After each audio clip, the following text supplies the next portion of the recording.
Nous allons parler maintenant de l'affaire Bolloré. Là aussi, on ne nous a pas entendu. Est-ce que vous avez un mot sur l'affaire Bolloré? Mais je ne comprends pas très bien quand vous dites on ne vous a pas entendu. Est-ce que c'est tout le temps qu'il faut qu'on se fasse entendre? Je suppose que les populations comprennent très bien ce qui se passe. Quand nous parlions de Bolloré, personne ne parlait. J'ai commencé à parler de Bolloré. Vous savez, je vous ai dit que j'ai une documentation, je vais vous la laisser. C'est sur notre site, le site de l'ANC.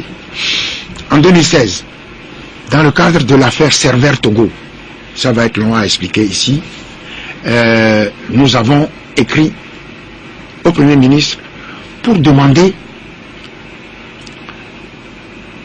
la copie du contrat de concession de S3M Bolloré Africa Logistique. C'était pour faire quoi? 2016. C'est sur notre site. 2018. L'affaire Bolloré a éclaté. On dit que Bolloré est poursuivi en France pour corruption d'agents publics étrangers. Corruption d'agents publics étrangers, c'est-à-dire, on dit, la justice française dit, Bolloré a corrompu les chefs d'État de Guinée et du Togo, donc Faure Gnassingbé.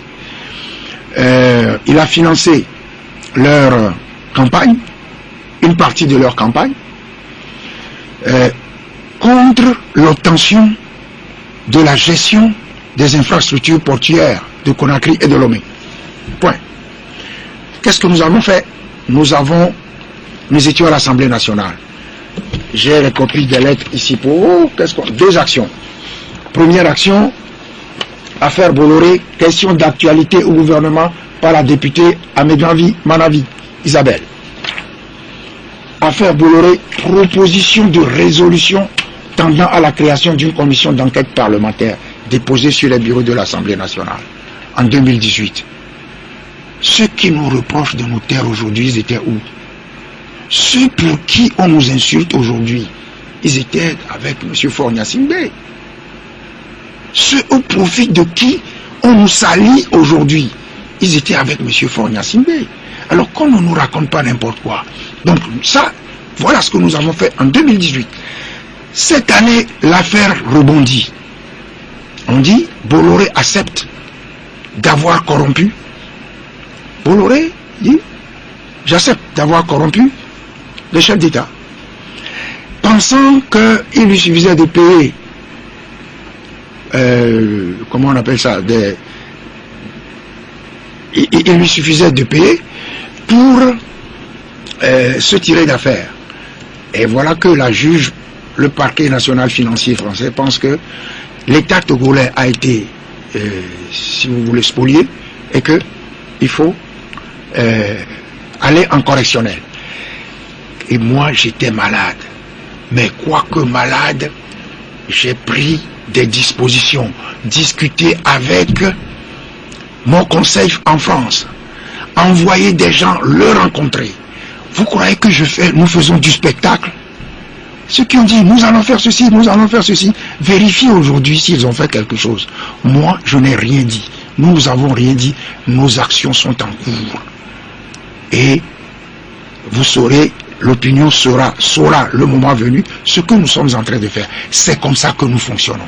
Maintenant, j'ai entendu dire que quelqu'un, je ne veux pas le qualifier, mais il travaille toujours pour ceux qui dézinguent l'opposition, ceux qui ont eu pour objectif fondamental de décapiter l'opposition à leur propre profit. Il y a quelqu'un qui dit que si Jean-Pierre Fabre, si l'ANC se tait, et voilà encore, il a pris de l'argent.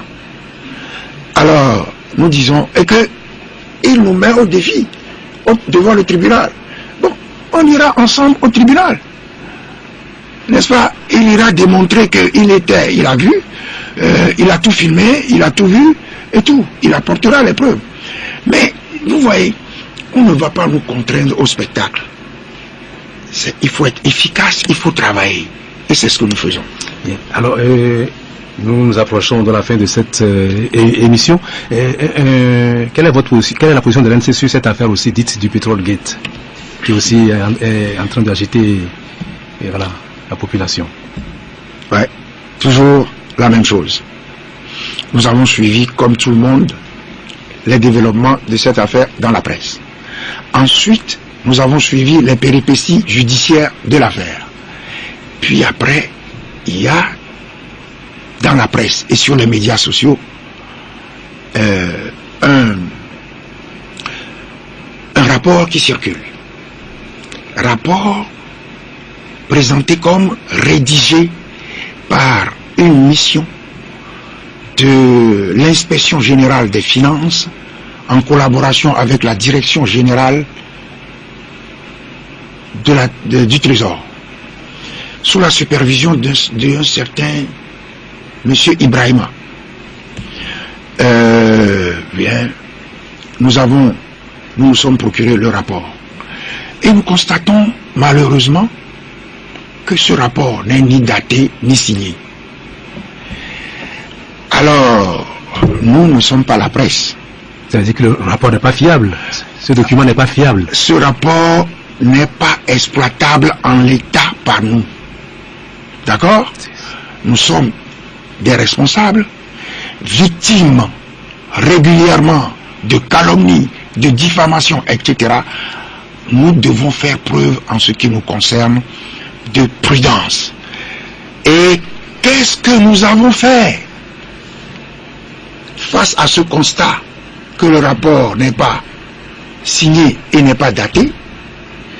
Nous avons simplement écrit au ministre des Finances pour demander copie de ce rapport.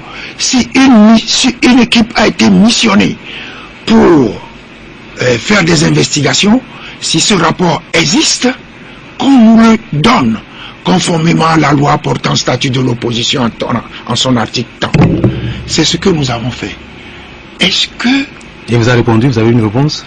J'espère qu'il va nous répondre, mais pour le moment, il n'a pas répondu. Alors, de quoi veut-on nous accuser? Nous avons encore pris de l'argent pour nos terres. Mais on ne peut pas faire la politique comme ça au Togo, en accusant son voisin, ou celui dont on prétend qu'il est du même camp que soi, et en laissant le pouvoir en place tranquille. Nous n'avons jamais pris un centime quelque part. Il faut que ça soit clair. Mais nous ne sommes pas des bouffons, ni des saltimbanques pour aller nous amuser sur la place publique. Nous prenons très au sérieux notre rôle de parti politique d'opposition et nous voulons être